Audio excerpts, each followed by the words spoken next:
Yeah, so natapos na nga natin itong ating ginawang mini tour case para sa ating kaibigan na si Sir Larry Botanian. Ayan.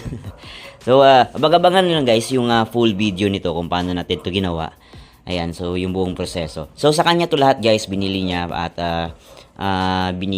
binigay niya sa akin para ma-install ko na rin dito sa kanyang mini tour case pag natapos. Pero yung mga amplifier guys na sa bahay niya. Okay, so ready for devilry na ito. Ayan, so matibay naman guys. Ayan. Ayan, so simpleng-simple lang guys. Wala siyang masyadong design. So yung handle niya is open lang para labas-pasok din yung hangin. Ayan, open dito, open din sa likod guys. Okay. Ayan, so ito yung kanyang corner guard.